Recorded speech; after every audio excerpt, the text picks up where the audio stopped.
सुनीता जी। राधे राधे।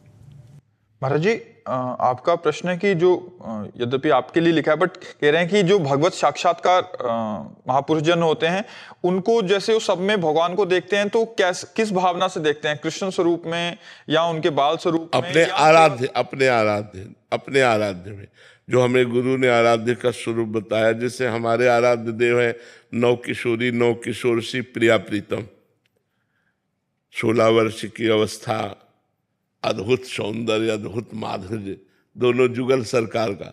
तो हम जैसे आपके देखें तो आपके हृदय रूपी मंदिर में मेरे प्रिया प्रीतम विराजमान है।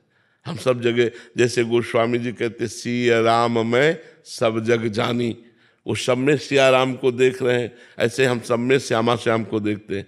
चिद चिद लक्षणम सर्वम राधा कृष्ण मयम जगत, चेतन अचेतन सब राधा कृष्ण में है, सब में राधा कृष्ण विराजमान।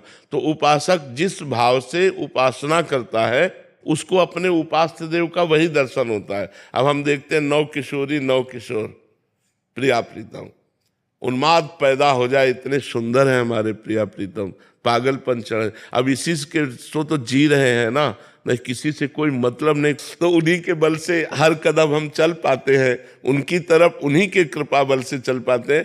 तो हम अपने भावना में जब देखते हैं तो सब में श्यामा श्याम विराजमान है, नौ किशोरी नौ किशोर। अब जो बाल भाव का उपासक है वो बाल भाव का देखेगा, जो जिस भाव का उपासक है वो अपने इष्ट देव को उसी रूप में देखेगा। महाराज जी जैसे लीला करते हुए भी दिखते हैं यहाँ बैठे हैं। लीला करते हुए तो बहुत आगे की बात है। जब भगवत साक्षात्कार हो जाता है, प्रेम में तन्मयता होती है, तो भगवान जब कृपा करते हैं तो अपनी लीला में प्रवेश दे देते हैं। अब वो प्रतिपल भगवान की लीलाओं का दर्शन करता रहता है। जैसे कोई पद आया, बस उसी पद में डूब गया, उसी पद के अर्थ की लीला में चला गया।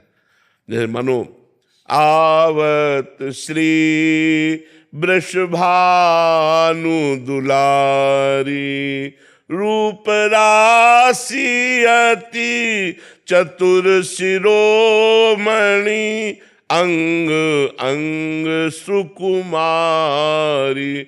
अब चल वृषभानुनंदिनी पधार रहे, उसके ध्यान में श्री श्यामाजू पधार रहे, अंग अंग से सुकुमारता टपक रही, रूप की रास है, चतुर शिरोमणि। वो पूरा झांकी देख रहा है, जो पद में लिखा हुआ है वही वो झांकी देख रहा है। वो सिद्ध पुरुष होता है, उसे लीला में प्रवेश माना जाता है। जो लीला में प्रवेश पा गया है वो ऐसे, वो एक एक क्षण भगवान की दिव्य रूप माधुरी, दिव्य कभी देख रहा है प्रिया प्रीतम की हंसी लीला, कभी जल विहार लीला, कभी झूला लीला, कभी बसंत लीला, कभी वर्षा ऋतु की लीला, वो अलग अलग लीलाओं के भगवान का रसास्वाद। अरे इसीलिए तो महान सुख है, भक्ति में कोई साधारण सुख है? सब संसार के सुखों का त्याग करके जो भगवान के मार्ग में चलता है वही तो उस रस को प्राप्त कर पाता है। महाराज जी, भाई जी और राधा बाबा के प्रसंग में आता है कि 18 घंटे समाधि लगा, तो वो उस लीला के अंदर, उसी लीला में डूबे हुए, शरीर का कोई भान नहीं है। 18 घंटे। हाँ 18, हाँ बिल्कुल बिल्कुल उसी लीला में। बिहारी देव जी तो दतून करने के लिए बैठे, 3 दिन दतून ही करते रहे, 3 दिन दतून ही करते रहे। तो उन्होंने बिहारी जी को गोस्वामी परिकर को दे दिया कि अब हमसे सेवा नहीं होने वाली। 3 दिन हो गए, पर्दे नहीं खोला, अब उनकी लीला में ही डूबे रहे, 3 दिन हो गए। तो ऐसे भगवान की लीलाएं जब चलती, बाहरी आदमी थोड़ी कोई जान पाता है। अब वो बैठे तो तुम्हें तो लगा कि बैठे। एक बार श्री स्वामी हरदास जी यमुना किनारे बैठे हुए थे, तो कोई धनी मानी पुरुष उस समय, आज के 500-600 वर्ष पहले, 1 लाख का इत्र लाया बिहारी जी के लिए, 1 लाख रुपया के इत्र, वो शीशी में बड़ी। अब वो ध्यान में बैठे थे और वो जाके इत्र दे दिया, पूरी शीशी खोली और ऐसे मारी बालू में, ऐसे पूरी बिखेर दी। उसको बड़ा दुख हुआ कि 1 लाख का इत्र लाए और ये बालू में फेंक दिए। तो स्वामी जी ने धीरे से आंख खोली और कहा, जाओ निधिवन राज में बिहारी जी के दर्शन करो। आज्ञा मानकर निधिवन राज में जो ही घुसा तो उसी इत्र की खुशबू, और जब वो आ गया तो बिहारी जी पूरे भींजे हुए थे इत्र में।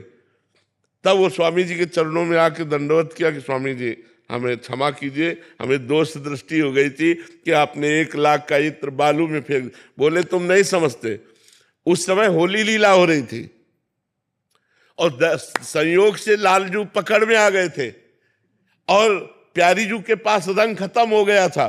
तो तुमने इत्र दिया, हमने प्यारी जी को पकड़ा, प्यारी जी ने पूरा इत्र बिहारी जी के ऊपर डाल दिया। अब ये लीला चल रही और बाहर दिखाई दे रहा है कि इत्र जो है बालू में फेंक दिया गया। तो सिद्ध संतों की जो बाहरी लीला होती है वो हमारी समझ में नहीं आएगी, तो आंतरिक लीला की तो बात जाने दो।